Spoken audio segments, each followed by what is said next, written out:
We can start now, ma'am. Thank you, Sukanya. Welcome, everybody. Welcome to the CSE Down to Earth webinar on the case for coal. As you can well imagine, for us, it's a case for coal with a big question mark at the end. But what we have done, and my colleagues here will explain to you our investigation. Our effort was really to do a very deep dive into the issue of coal auction.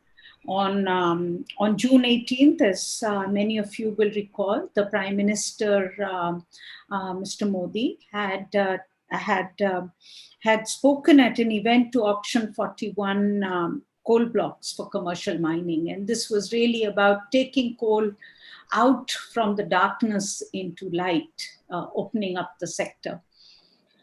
As environmentalists, as you know, we care about pollution, we care about forests, so we are deeply concerned by the use of coal.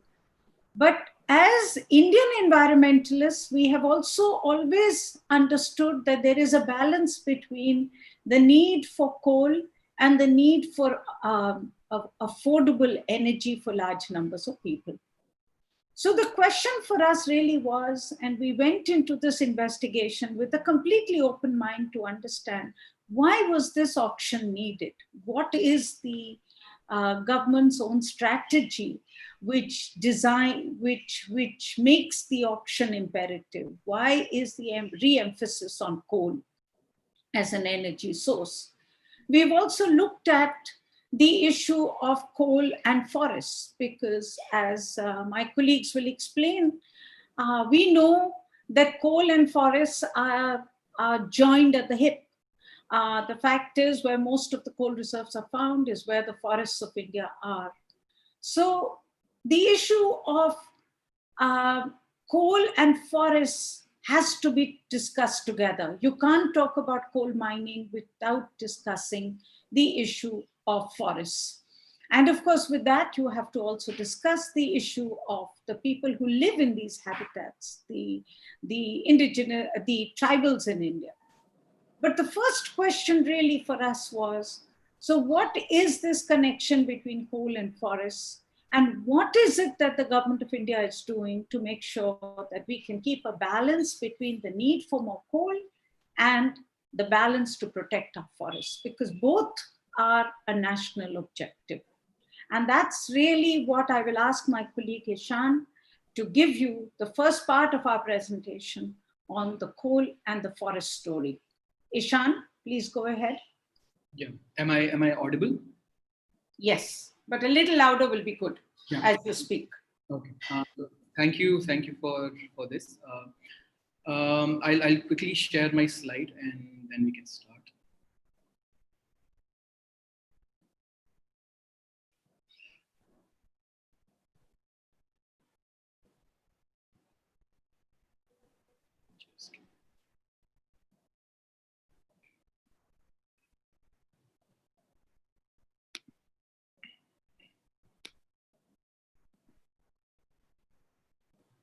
Can you see my slide? Yes, Ishan, but make it full screen, please. Yes. Yeah, go ahead. So hi, I am Ishan and I am a correspondent with Down to Earth magazine, and I want to thank all of you who have taken out this time to come join us for this today. Like Sunita has already told, this is part of this bigger cover story that we have done, which is the cover story for this issue, and you can find it online. And what my presentation will be about today is taking a glimpse into all the arguments that we made there. So the arguments and the nuance and detail are there in the cover story. I'm going to briefly touch upon them here. So just to give an introduction, on June 18th, Mr. Modi put out 41 new coal blocks for auction, and there's something not new. This has happened before. But what was different this time was that these mines sort of came with a caveat that there's no end-use restriction on them. So it means that it's not just for, say, cement production, steel production, etc. But whether that really is the case is something that one of my colleagues, Kundan, will go into in the upcoming slides. Now, the coal mines and how they've been sort of made without an end-use restriction is also part of this bigger process in the how the amendments have been coming up in the mining sector. So the 100% FDI, the MMDR amendments earlier this year are all along these same lines. And another interesting bit, which was new this time in the announcement that Mr. Modi made, was that an investment of rupees 20,000 crores will be made into in the coal gasification sector. And again, this is something that my other colleague Sondaram will touch upon. And I think the idea basically was to as he said, was to bring coal out of lockdown.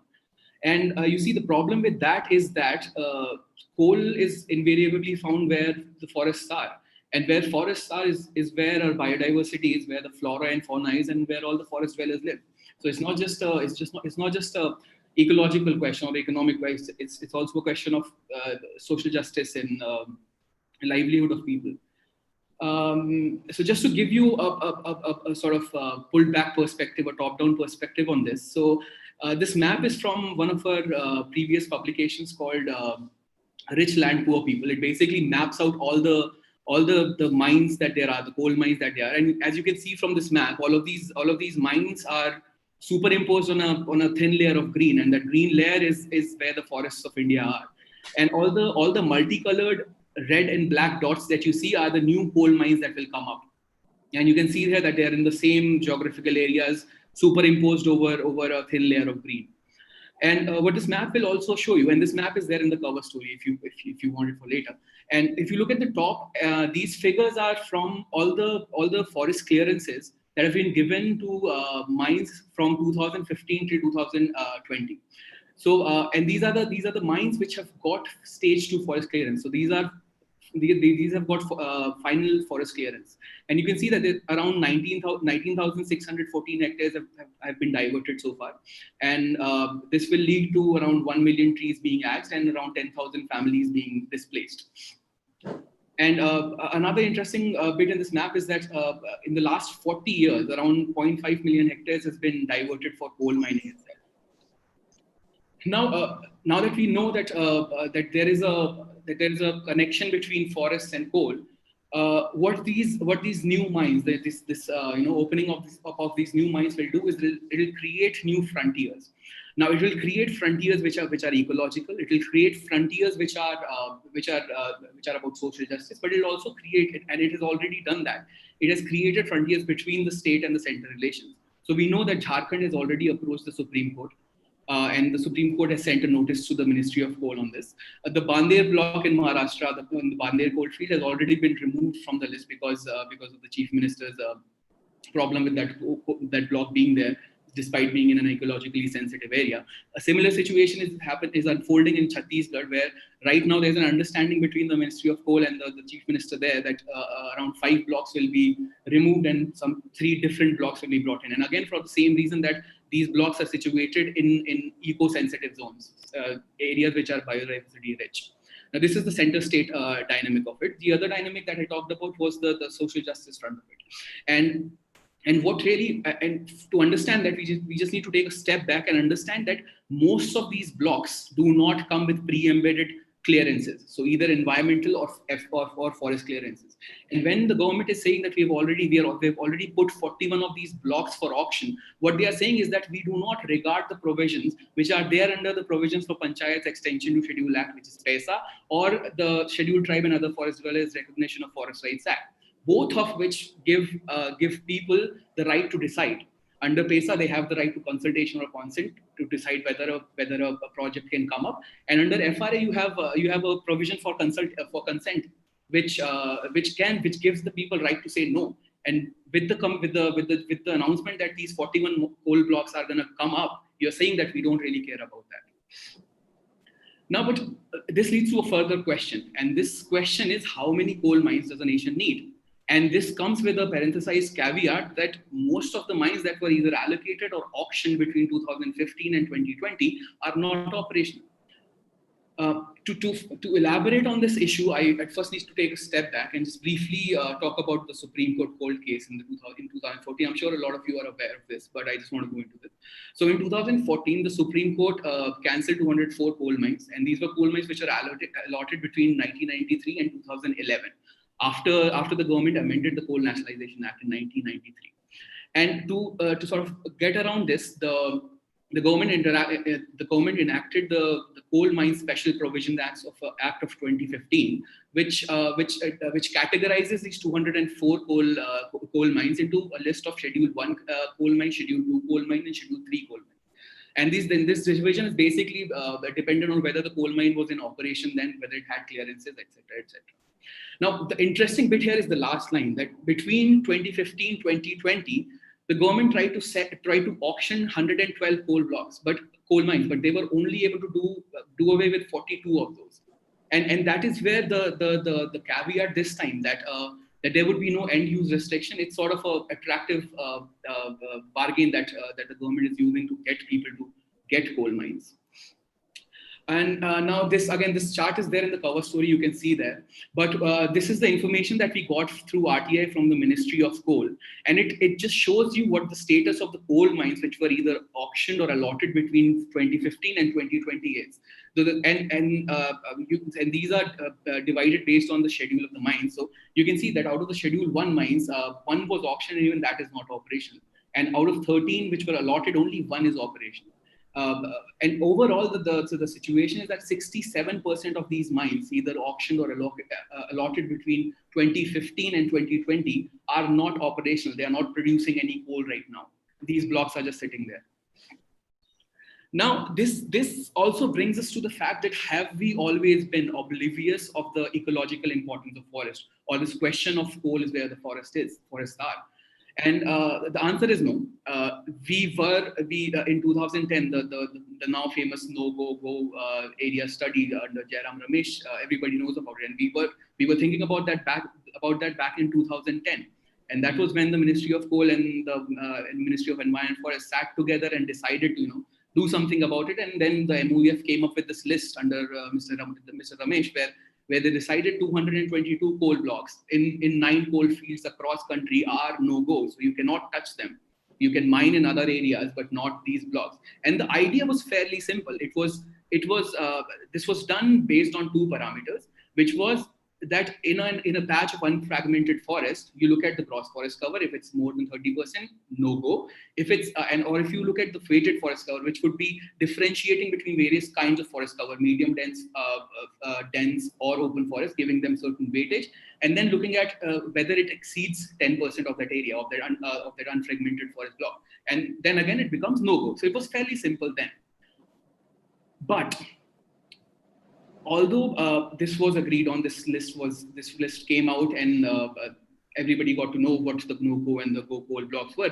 It wasn't something that was agreed between the 2 ministries. So, and this is true for a lot of subjects which are dealt by with two different ministries. So the MOEF wanted forest conservation, but the Ministry of Coal's mandate was to produce more coal, and that's where they could not understand. And so we see immediately after, since 2011 itself, there has been a consistent effort and a successful consistent effort to dilute this no-go sanctity that was given to these areas. And so in 2011 itself, the no-go list, which was earlier 222 coal blocks, was reduced to around 153. And in 2012, MOEF formed a committee, and this committee was primarily to look at the parameters that would define that would address, or that would categorize the forest area as pristine and hence no-go. So earlier, the 2 categories, the weighted forest cover and the gross forest cover, they were sort of swapped to get into a more detailed parameters. And this committee came up with the parameters which are listed here. So it was basically hydrological value, landscape integrity, wildlife value, biological richness, forest type, forest cover. All of these 3 things mean different things. So hydrology has to do with water, landscape integrity is whether the patch of forest is contiguous or not, wildlife value is whether it's in a PA or a PA tiger reserve or a wildlife sanctuary, biological richness is how diverse the flora and the fauna is, forest type would be if you have something, say, is it a mangrove forest, is something else forest, and then obviously the forest cover, whether it's a medium forest, dense forest, or an open forest. And then in 2014, the Forest Survey of India was roped into this exercise. So till now, till 2012, what has happened is that the no-go list has been diluted to 153, and on top of it, there are new parameters to look at this categorization. And in 2014, when FSI comes in, what they basically do is they create a GIS-based software. It's called the Decision Support Software, DSS. And what they do is they use these 6 parameters to again identify areas which they call inviolate or violate. And it's interesting. So from 222 blocks down to 153, and then when finally FSI submits its report, the blocks are down to 53. So it's a huge difference, and I'll explain in the coming slide how this was achieved. So first we have to understand what this DSS, the Decision Support Software of System of Forest Survey of India is.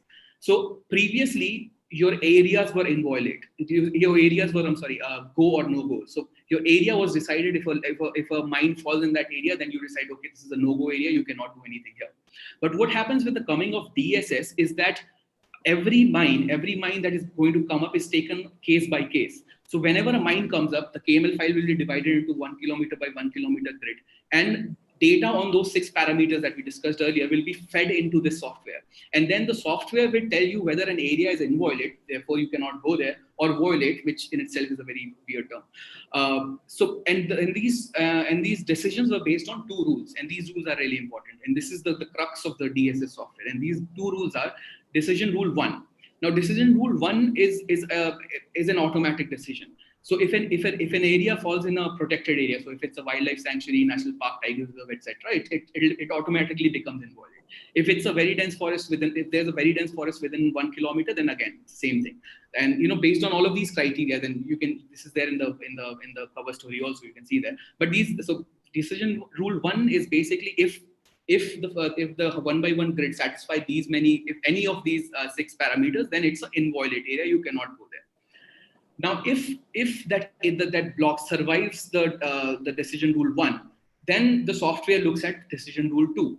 And Decision Rule 2 gives the blocks, the 1 by 1 grid blocks of that KML file, scores based on all of those 6 parameters. So wildlife value, forest cover, forest type, hydrological value. It gives a score between 1 to 100. The higher the score, the better that value is. So to give you an example, let's say that for the wildlife value for an area which is not protected, but has breeding and habitation sites for rare and endangered species. So then it will be assigned a higher value, say 95. And then what you do at the end, you calculate you add all the score, and if more than 50% of the grids are more than 70%, then then the entire block becomes inviolate. So this was till 2015. This was till 2014 when the DSS software came, but things deteriorate further. In 2015, there's a meeting with MOEF and there's a meeting between MOEF and MOC, and they decide to further dilute these self-made the rules that were made by the ministry's own body, FSI, and therefore a lot of blocks. So these blocks like Paturia, Pindrakshi, Kente Extension, Parsa East, all of these blocks were just taken out because the Ministry of Coal did not want them to be inviolate, because for them these were assets. And this was done basically tinkering with the boundaries and of the area, or modifying boundaries or exempting certain coal blocks, saying that there's already coal mining happening there, so why bother keeping them in the inviolate list.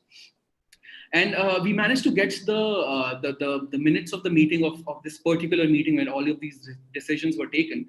And again, this is something that is there in the cover story also. And you can see there how it has been argued, so from 122 blocks, then to 153, and then finally to something which is just ambiguous. And we'll see how this ambiguity creeps in despite having a software to assign values. And here you can see that the ministry is saying that there are these many blocks which are partially inviolate. So what you can do is you can tinker the boundaries, you can take out the boundaries, and this is exactly what happened after that. And this is one example of how this process actually happens, actually plays out in real life. And this is one example of the Amelia coal block in Singrauli. And the mining company which got the lease was THDC.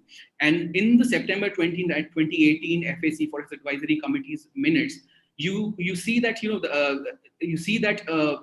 although according to the software, it was supposed to be an inviolate block, but FAC sort of turned itself around that. So here, what you see is this on the left is the 1 by 1 grid, which the software cuts the block into, and on the right you see this categorization. So whether a block is inviolate or it's not inviolate. And you can see that the entire area, the inviolate blocks exceed 50%, thereby making this entire area, this entire block inviolate.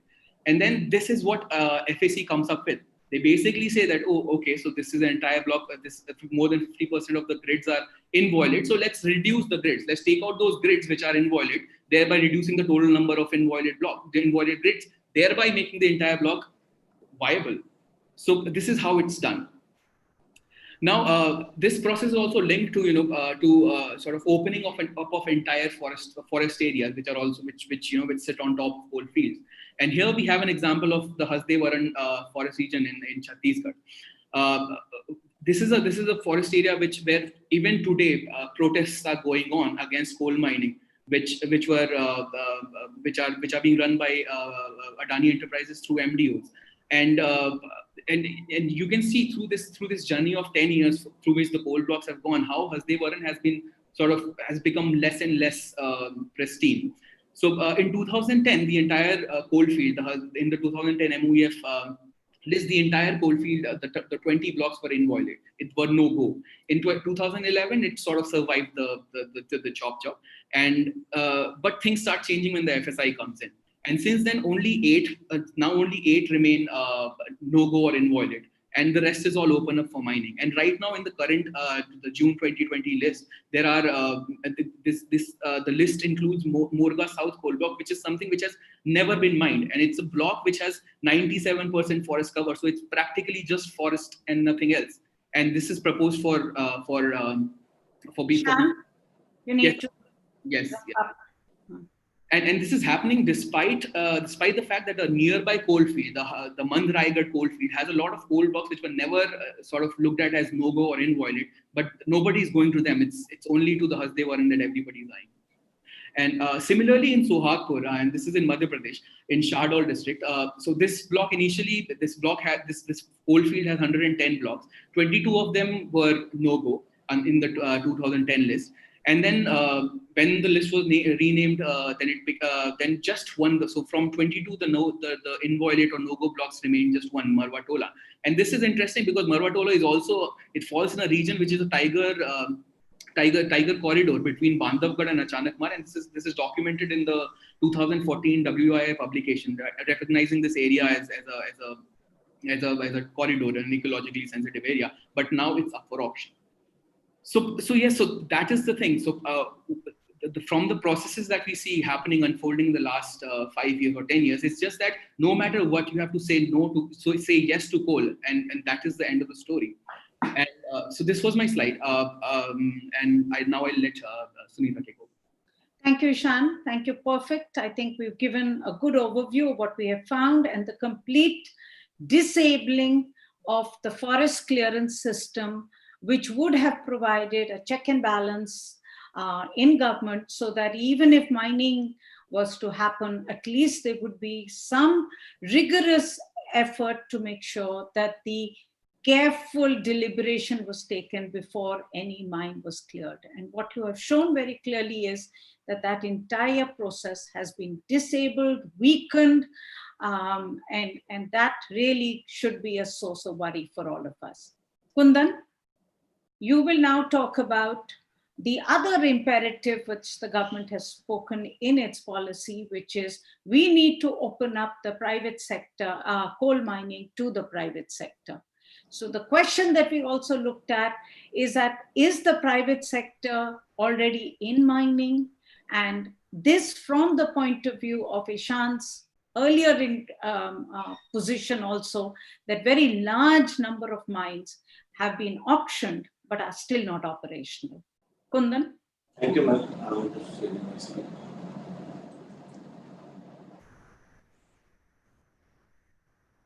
Is it visible? Is it visible?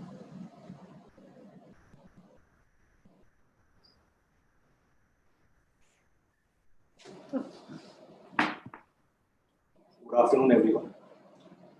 I'll begin my part from a Supreme Court verdict which came in 2014. It is quite famous as Colgate verdict, you can say. In that court, Supreme Court has categorically underlined how state PSUs are getting control of mines and now giving it to private players with different agreements. And Supreme Court has said that this is not transparent way of giving coal mines to private players. Now come to 2020. What is happening now? Now we are governed by the coal mines are being regulated by different law which came in 2015. It clearly sets the tone how coal blocks will be given to active players in the field. Like the law says, private players will be getting the coal mines through auction route, and government will allot coal mines to public sector companies based on the need and requirement urgency. So far, like from 2015 to now, government has been trying to auction coal mines, and success cannot be achieved. Like what government was trying to achieve, it has not achieved.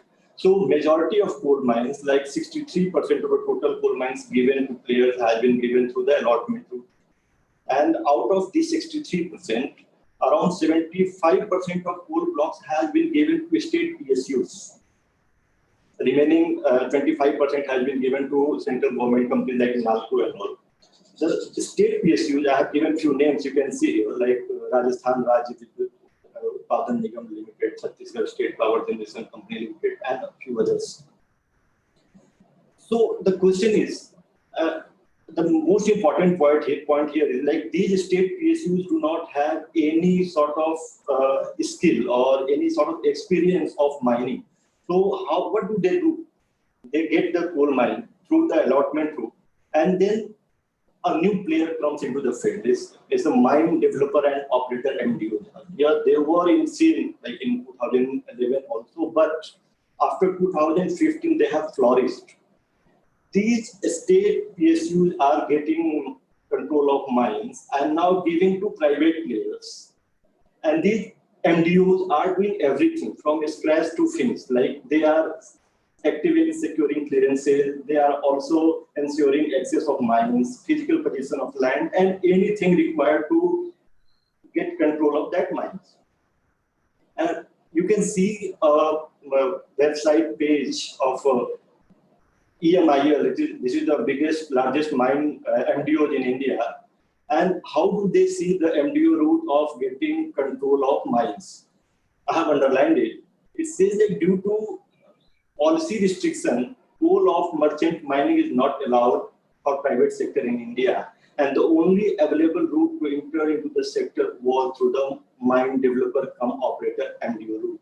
What I mean to say here is, like the thing they were looking for to get control of few particular mines, they were not allowed through the rule book. They are getting access through MDO route. Like players, these are the mining companies in India, and now they have converted there. They have come with some branch which is like MDOs, and the name you can say Adani Enterprises, Triveni, Ambe, BGR, NCC, and many others. So far, 17 coal mines have been given to private players. Remember, these coal mines were given to state PSUs. One RTI filed by a researcher from IIM in 2019 revealed that 15 coal mines have been given. And the researcher says after 2019, 2 more mines have been given to private companies. The obvious question we would like to know after knowing that coal mines given to state PSUs are transferred to private players for mining and for every purposes. We really like to know what are the terms and conditions, what are the agreement between these two players. We really do not know anything. There is nothing in public. And the Coal Mines Act 2015 also do not mention anything about MDOs. We don't know anything. So my point is like private players, private sector is getting control of mines through auction route. Obviously, they have opportunity to get, and they are also getting through the allotment route as well. So the question again, why the recent auction is being proposed? Thanks, Yukundan. Thank you very much, Kundan. I will now ask Sondram to discuss the third biggest issue, which is coal for economic growth. What do we know about that? And what have we learned in terms of the need for coal in the future? Is that the imperative for the policy?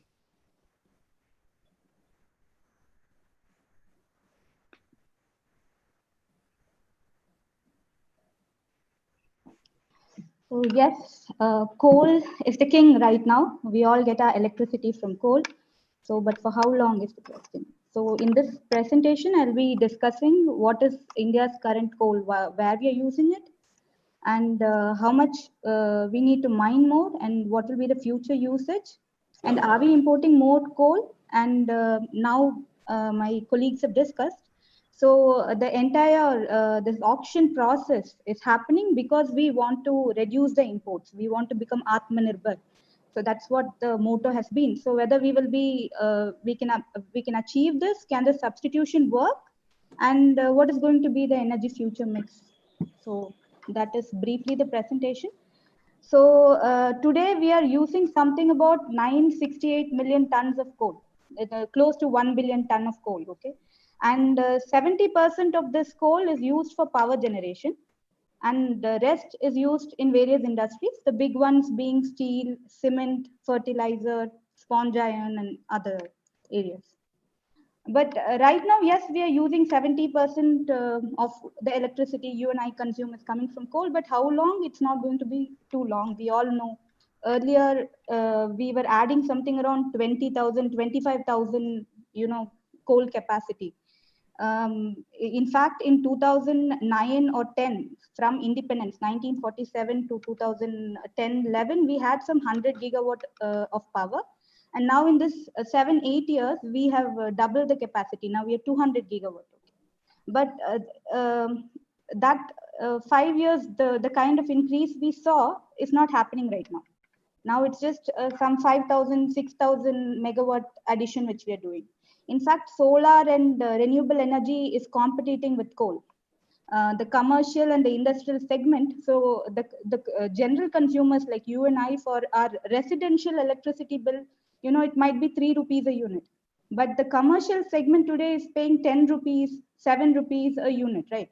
But we all are reading in the newspapers that it's 2.5 rupees a unit solar. So anybody, it makes sense. I understand it's intermittent, it is only available during the daytime, but still it's cheaper, so people want to move. So we just now talked about coal, where it is right now being used. Now, what is the production in India? So 968 million tons we consumed. And out of this 250 million tons, that's 1 in 4 kg. Like if we are using 4 kg of coal, 1 kg we imported, one fourth of it we are importing. Now this is despite a vast reserves, coal reserves which we have. Now inside the ground, how much coal reserves does India have? India has something around 160 billion tons of coal. So we are, in spite of this, we have been importing a lot. In fact, in the last 5 years, in the last 10 years, the imports have jumped 5 times. Initially, we were importing something around 50 million tons, and now we are importing 250 million tons. And where are we getting these coal from? Indonesia, South Africa, and Australia. Now, coal is under open general license. Now, when you import things from outside India, usually there are 3 lists which the government follows. One is the restricted list, one is a negative list, and one is an open general license. Now, when you say open general license, it means you as a private party, you can contact any coal miner outside India, say in Indonesia, and you can tell them that this much coal you require, and you can ship it through, and you can use it in your units, paying all the taxes.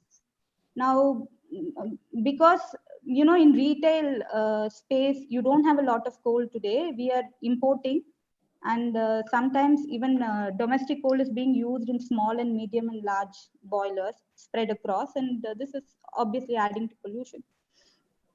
Now, we are saying we want to stop these imports. Now, is it so easy to stop? Now, if you see coal, there are 2 kinds of coal. One is coking and one is non-coking. So coking is a very good variety of coal which has high carbon content, and that's used by the steel industry. The 250 million tons, when we say we are importing, out of that 30% is the coking coal which we are importing. That swapping is not possible. And the next part is non-coking coal. Now, non-coking coal is 70% which we are using. Now, I did say we have a lot of reserves. Then why did we start importing coal for non-coking purpose? That was because I told you that at certain stage, we doubled our coal capacity. From 100 to 200 we went. But the speed at which we went, at the same speed, we didn't ramp up our coal production. The coal production was still going at a conventional growth. So it didn't match. So at that point in time, people started designing their coal power plants for imported coal. So we have something around 18,000 megawatt of coal, which is designed for imported coal. When you say imported coal, it means it has less ash. So all your components of the boilers will be smaller. So you can't really substitute suddenly our domestic coal into these imported units.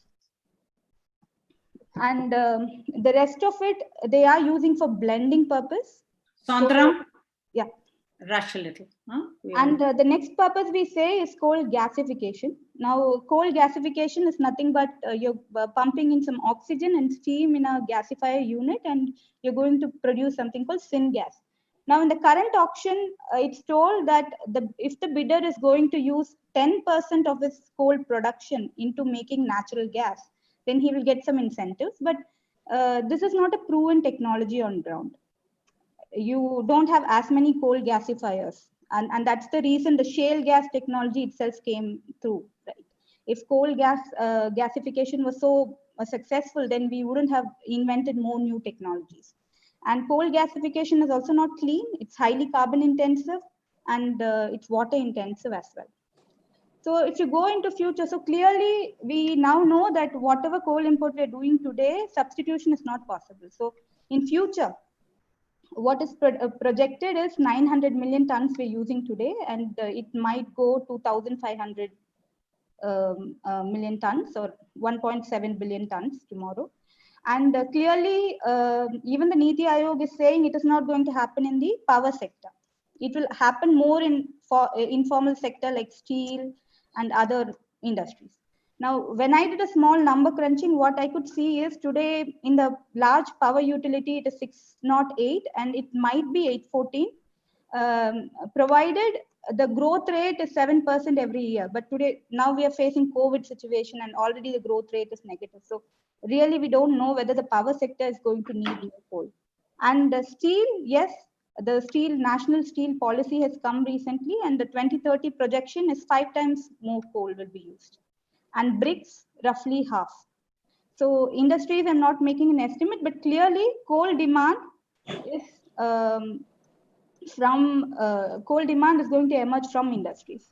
And CEA report also says the same, that non-fossil fuel is going to grow exponentially. Like we added coal into our segment. Similarly, solar is also going to exponentially increase.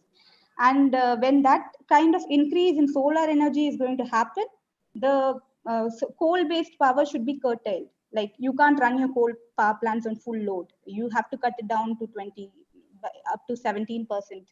So if you're going to run it at half the load, then obviously the pollution is also going to increase. Now, burning coal as such is very polluting. And we all know the 2015 new emission norms had been notified, and it had to be implemented by 2017, but now the deadlines are again pushed to 2022. But if the coal use is going to be in the small and medium units, ma'am, it's going to be really tough. Thanks. Thank you, Sandra. If you stop the screen share, I will share my screen and give a final take on this, and then we will open up. I have questions. We will take up the questions.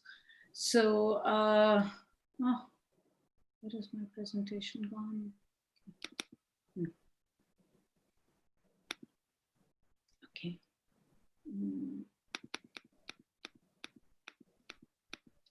What I'm going to do is to give you a very quick take on what you have heard from all three of my colleagues, a quick wrap up, if you would like, as a conclusion on what you have heard.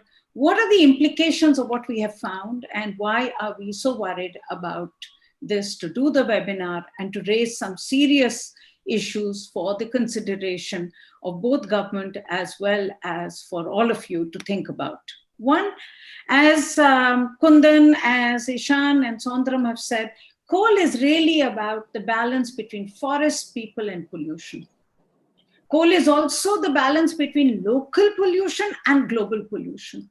We know globally that burning of coal is indicted for climate change. We also know that countries like India need access to affordable energy to meet the needs of millions. Energy poverty is not acceptable. So the balance between what is needed as far as climate change is concerned, as well as energy security, is one key balance that we realize comes into play when you discuss coal. We also know that coal has huge environmental impacts. Coal is found where forests are found. Coal is found where the poorest people live, the tribals live. Coal is found in the watersheds of our country. And this then defines what we call the modern cartography of coal. Just look at these maps. You will see that the density of the dots are where the forests of India are where the mines are. And invariably, these are coal mines, but also iron ore, bauxite mines. I have not distinguished, just the dots will tell you the coal and the forest. That's the first. The second one tells you the coal and the watersheds, because that's where the dots are where the major rivers of this country come from. And then, of course, the third and the fourth map tell you where poverty is most acute. So what you require, therefore, is, and that's the stress that we are making, and that's what we are saying today, you need a careful balance. You need to make sure that you are protecting your forests, and even as you're doing coal mining. And what we have discovered, our investigation shows this is not happening. That we, in the last some years, over the last 10 years, we have absolutely ensured that forest protection is not happening. Therefore, the balancing interest is not happening. Our analysis shows that the efforts to categorize certain forests as no-go so that these can be protected has been discarded. Government will say we have discarded this because we have a very good decision support system, and each case is taken on a case-to-case basis. No problem.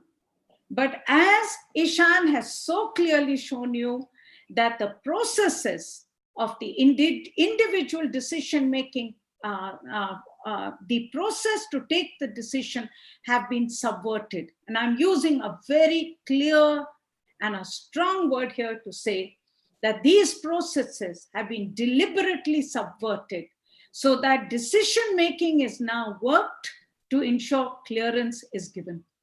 And this means that no balance is maintained. You and I know we require coal. We require coal today because to a large extent, we need the electricity. So we need the growth, but we also require our forests. And it is on the assurance that there is a decision-making system which is taking very careful decisions to protect the interests of forests where possible, coal mining where possible, that balance is being maintained. But what we are showing you today is that there is no balance being maintained. There is no question of forest protection being given any importance when it comes to coal mining. This box, this minutes that Ishan talked about was what I really understood to see how you have subverted the process.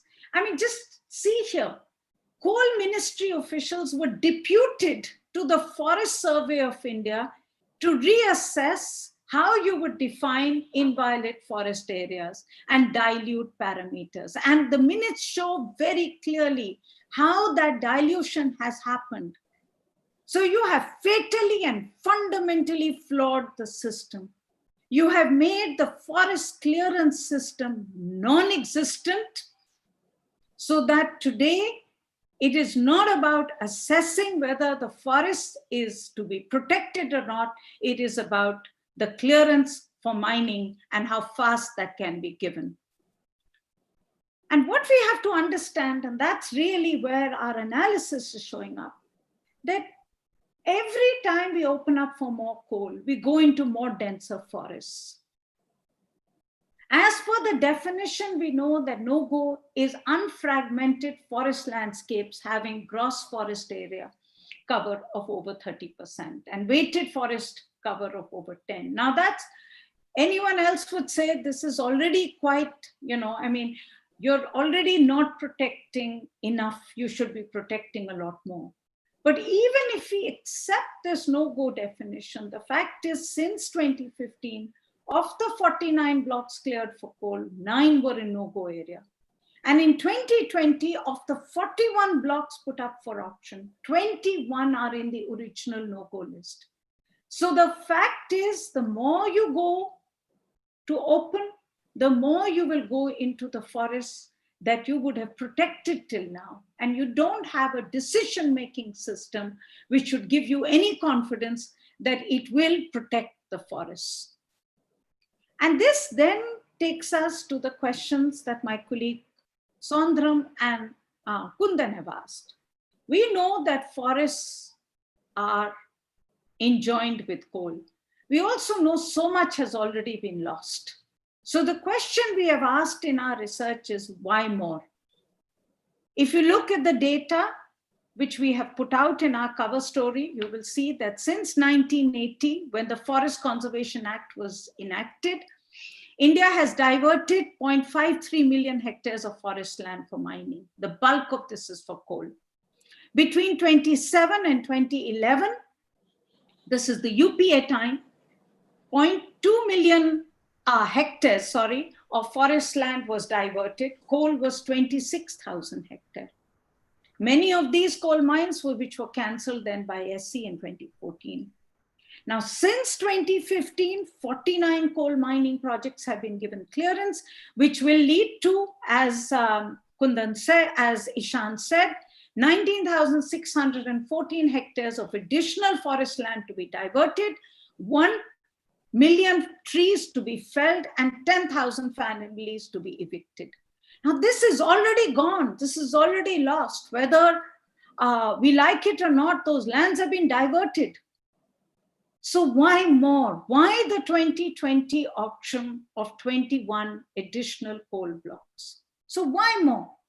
And the question we have asked is, why when the existing has not been utilized? The RTI reply of the Ministry of Coal tells us that 67% of the mines auctioned since 2015 are not yet operational. So if almost 70% of the coal mines are not yet operational, why are you opening up more land, opening up more forests, and going into the more denser forests? Secondly, as Sondram has explained, India's thermal power sector is already working below capacity. CEA has told us, puts out data every month, and forget the lockdown. It's not just the lockdown impact. The fact is, this power sector is highly stressed. It is working at a very low PLF already, when it has today not even the full built up capacity of renewables and other power systems, other sources of energy. And government's own data tells us that this sector will be further stressed because of the growth of renewable sources. And government itself says that coal is not needed, therefore additional coal is not needed in the volume for the thermal sector.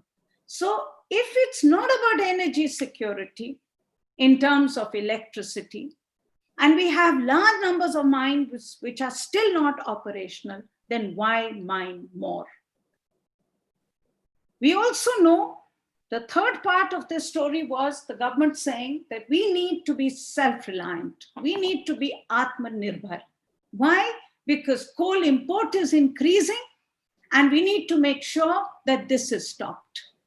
And it is true, coal imports are increasing, as Sondram has told you. It's an Amazon type business. You can call Indonesia literally and it will be delivered in the next ship to Mundra and then anywhere in the country.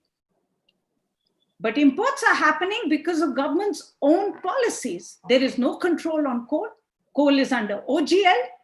And the fact is that coal is today the cheapest, dirtiest source of fuel. That is after the ban on pet coke, which was even dirtier and even cheaper. And that is the cause of pollution. But as we have said very clearly, stopping imports to a large extent is easy. Take it out of OGL. Change the fuel so that industry uses fuel that is much cleaner. But stopping imports will also not be so easy for certain other users. So again, we are asking, why auction more coal mines? Why go into no-go forest areas when our decision-making system has been disabled, has been literally made sure that it does not work to protect forests? And why discount the cost of pollution and forest protection? So what we are then therefore asking for is, we need to restore the balance. We need to urgently strengthen and not weaken or dilute the forest clearance processes. All of you are reading about the environmental impact assessment or the EIA processes. This is the parallel process, the forest clearance process. And our data and our research shows you that these processes have been deliberately weakened so that they are today, as I said very clearly to all of you, non-existent. And I'm using those words very, very carefully. Secondly, we need to ensure that the thermal power sector, which is the major user of coal today, meets the 2015 emission norms so that when it burns coal, it is as clean as possible. And third, we also would like the government to put restraints on the open and unrestricted use of imported coal in industry, because it is adding to pollution burden and has costs on our health. We need to make the transition to clean energy, cleaner coal, RE, natural gas. We need to ensure that forests and habitats of people are not destroyed. And that's really what our analysis has found. So please do read the cover story marked for coal. It worries us, it concerns us. It's about coal, it's about energy security, but it's also about our right to breathe clean air. And it's also about the fact that we need to safeguard our forests. Thank you very much. So I should now have some question answers. We have a few minutes for question answers. Let me ask. RB Mathur has asked, Kundan, MDO work is illegal because perennial nature cannot be performed by contractual workmen. Coal India will collapse if MDO workmen are taken on Coal India roll.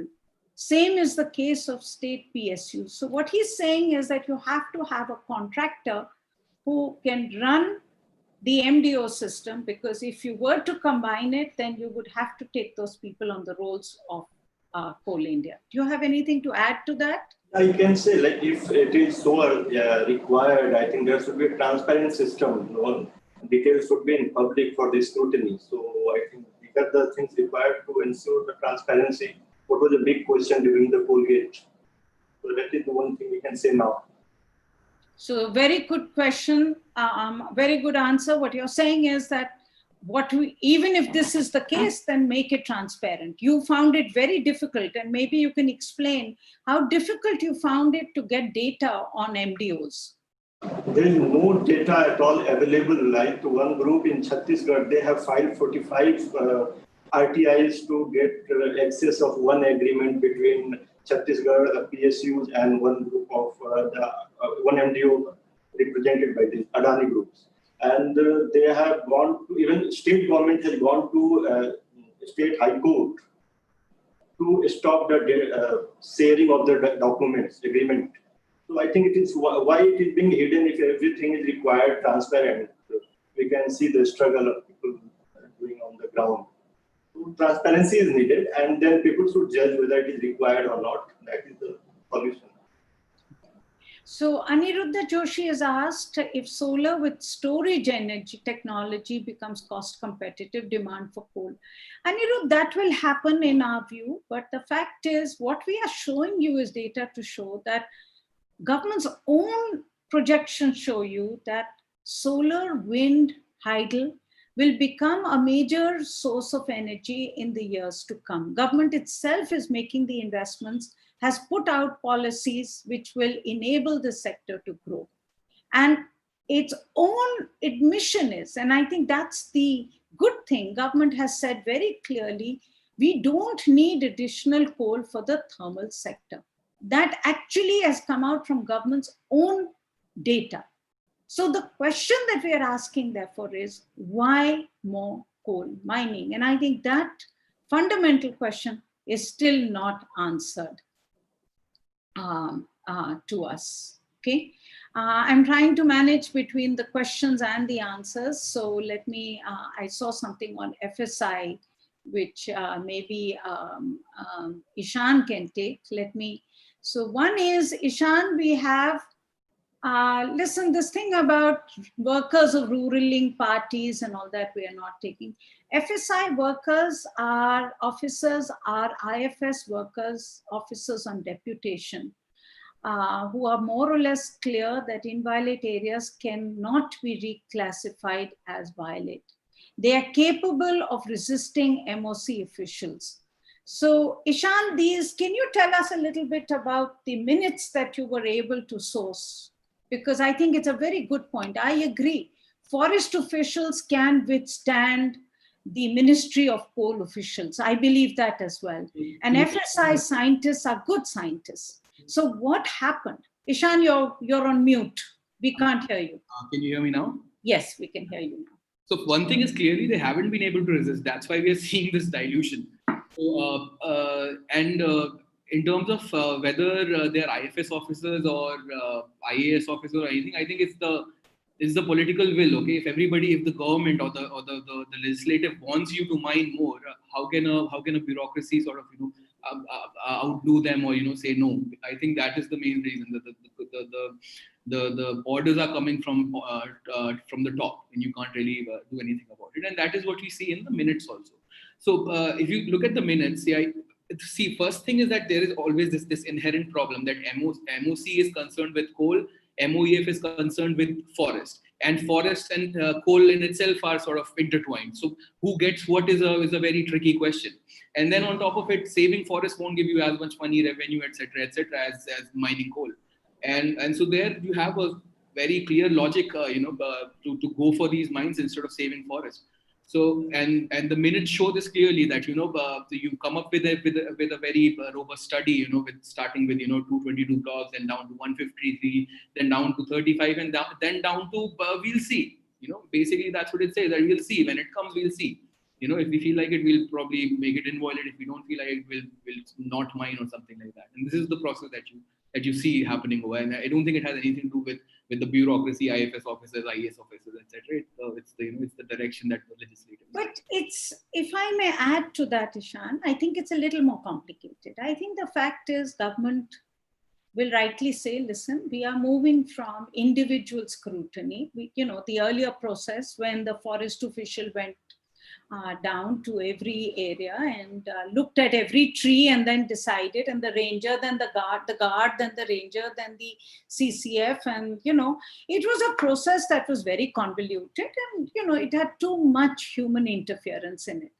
And therefore government's whole view was, let's move towards a DSI, a decision support system, so the DSS, so that it actually makes the process much better, much more robust. But the problem that I have, and that's where I think the bottom line of what we have found is that the DSS is fundamentally flawed for two reasons. One, that it is opaque. It is non-transparent. We do not know on what basis was the decision taken. 2, it is fundamentally flawed because the data that is required for the DSS to operate is actually very weak. We do not have data on the biodiversity potential of different forest blocks of the country. We do not have data on the hydrological flows in the different forest blocks of the country. We have gross data in this country. We barely know the boundaries of where the forest areas start and the forest areas end. So in this process, we have taken a very convoluted, sophisticated DSS system, and we have actually put in data which means nothing because the data doesn't exist. And that is why you have such a major flaw today in the decision-making process, where you're depending on a software which, as you have shown, can easily also be tweaked when it's inconvenient. But more than that, the software doesn't have the underlying data which would actually provide it the rigor, which would make sure that you would take the right decisions. So I think that's really where the issue comes out. The other issue that I'm hearing, and there are too many questions, I can't answer them, we've run out of time, but the other issue, Sondram, is that people are confused, and I need some data from you on this. People are assuming that we are arguing that we will not use thermal power.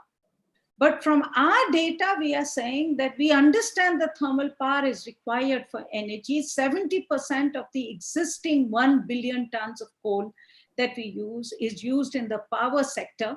The point we are making is we don't expect the thermal power sector to grow at the same rate that it was growing in the past. And therefore, we are saying is that thermal power sector will not use much more new coal. We are not denying the use of coal by the thermal power sector. Am I right, Sondram? Yeah, you're perfectly correct. Yeah. Okay. Maybe if the coal increases also, maybe another 100 million ton extra. But today we are generating some 700, 800 billion units. The same is expected to continue longer. And the rest of the new electricity will come from renewable sources.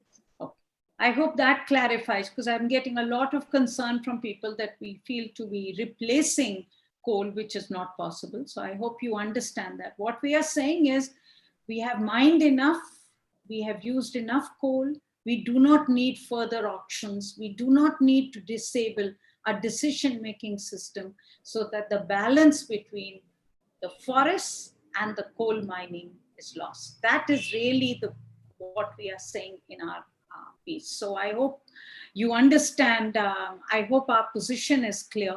And thank you very much. I can see some very, very good comments thanking us and also supporting us in the work, in the investigation that we have done.